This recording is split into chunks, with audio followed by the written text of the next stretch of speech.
चलिए अब हम ज्वालामुखी मतलब चट्टाने एवं ज्वालामुखी के बारे में पढ़ना स्टार्ट कर देते हैं। चलिए शुरू करते हैं।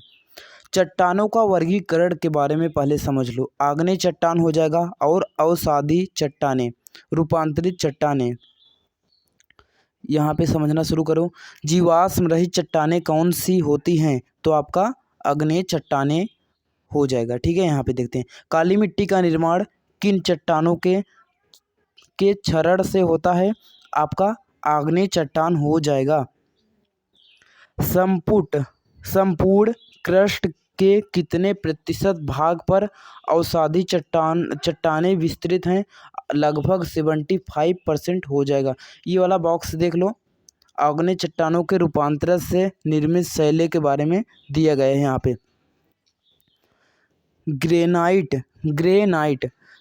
ग्रेनाइट जो है नीस हो जाएगा। बोसाल्ट क्या हो जाएगा आपका? एम्फीबोलाइट हो जाएगा। बेसॉल्ट आपका क्या हो जाएगा? सिस्ट हो जाएगा। अवसादी चट्टानों के रूपांतरण से निर्मित शैलें क्या हो जाएंगी? आपका शैल जो है स्लेट हो जाएगा। चूना पत्थर, ठीक है, संगमरमर हो जाएगा। बलुका पत्थर आपका क्वार्टजाइट हो जाएगा, क्वार्टजाइट। उसके बाद काल्गोमरेट आपका क्वार्टजाइट हो जाएगा। बिटुमिनस कोयला आपका ग्रेफाइट व हीरा हो जाएगा। रूपांतरित चट्टानों में पुनः रूपांतरण से निर्मित शैलें। स्लेट के बारे में समझ लो। आपका फाइलाइट और फाइलाइट मतलब सिस्ट हो जाएगा। गैम्ब्रो का मतलब होता है सरपेंटाइन। क्या हो जाएगा आपका? सरपेंटाइन। ठीक है, यहाँ पर नीचे समझते हैं। रूपांतरित चट्टानों की उत्पत्ति किन चट्टानों से होती है? आग्नेय एवं अवसादी दोनों प्रकार की चट्टानों से। ठीक है। संगमरमर किन चट्टान का उदाहरण है? आपका रूपांतरित चट्टान का उदाहरण है। ये वाली थोड़ा सा ये टेबल थोड़ा इम्पोर्टेंट है, इम्पोर्टेंट मानो और इसको याद कर लेना है आपको। रुको बता रहा हूँ क्या है। चट्टानों के निर्माण में 8 प्रमुख तत्व का योगदान है। ये ऑक्सीजन 46.8%, सिलिकॉन 27.72%, एल्युमिनियम 8.13%, लोहा 5%, कैल्शियम 3.63%, सोडियम आपका 2.83%, पोटेशियम आपका 2.59%, मैग्नीशियम आपका 2.09%। ठीक है, चलिए आगे बढ़ लेते हैं अब। ठीक है, आगे बढ़ते हैं। हम सबको क्या करना है? अपने जीवन में आगे बढ़ना है। आग्नेय एवं अवसादी चट्टानों के संगठन तथा स्वरूप में परिवर्तन रूपांतरित चट्टानों का निर्माण करता है। ठीक है।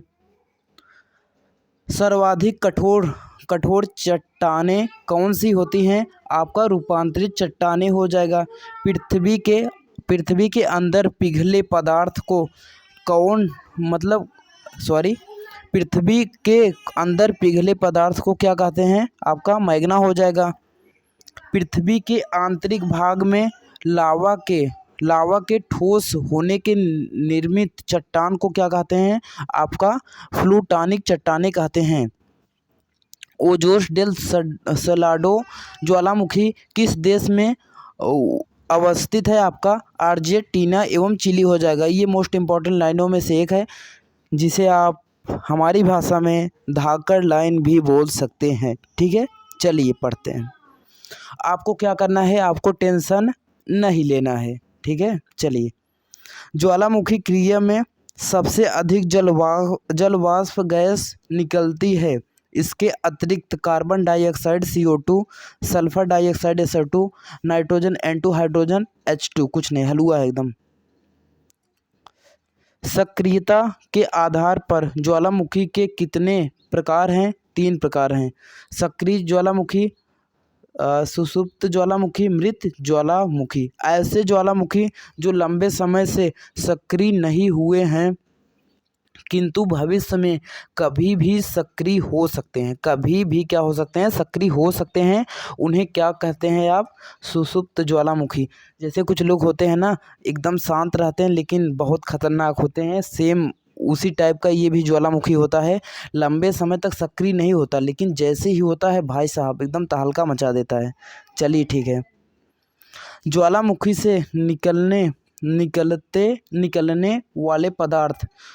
ज्वालामुखी, यहाँ पे मैं अपनी बात नहीं कर रहा था, क्योंकि देखो मैं सक्रिय होता ही नहीं हूँ। ठीक है। ज्वालामुखी से निकलने वाले पदार्थ।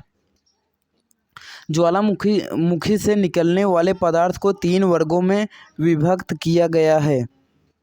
गैस तथा जलवाष्प। ज्वालामुखी उद्भेदक के समय सर्वप्रथम गैसें एवं जलवाष्प बाहर आते हैं।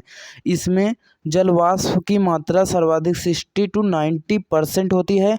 अतः गैसों में CO2, नाइट्रोजन एवं सल्फर डाइऑक्साइड आदि प्रमुख होती है। ठीक है। यहाँ पे आप समझ लेते हैं हम विखंडित पदार्थ के बारे में। इसमें धूल एवं राख से बने चट्टाने टुकड़े, टफ मटर के दाने के आकार वाले टुकड़े, लपेटी कुछ इंच से लेकर कई फीट तक के व्यास वाले बड़े बड़े चट्टानी टुकड़े एवं अपेक्षाकृत बड़े आकार के टुकड़े, ब्रेसिया आदि बाहर धरातल पर निकलते हैं। चलिए अब लावा के बारे में समझ लेते हैं। लावा क्या होता है? अपने अंदर भाई साहब सक्सेस का लावा जगा लो। ठीक है, ज्वालामुखी जैसा। ठीक है, मतलब अगर ठान लिया तो ठान लिया, अगर सोच लो हमको एग्ज़ाम निकालना है मतलब निकालना है। ठीक है, आगे बढ़ते हैं। ज्वालामुखी उद्गार के समय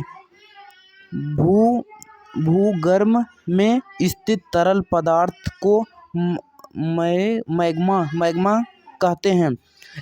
जब मैग्मा धरातल पर निस्तृत होता है तो उसे लावा कहा जाता है। धरातल पर लावा के ठंडा होने के बाद वह आग्नेय चट्टान कहलाता है।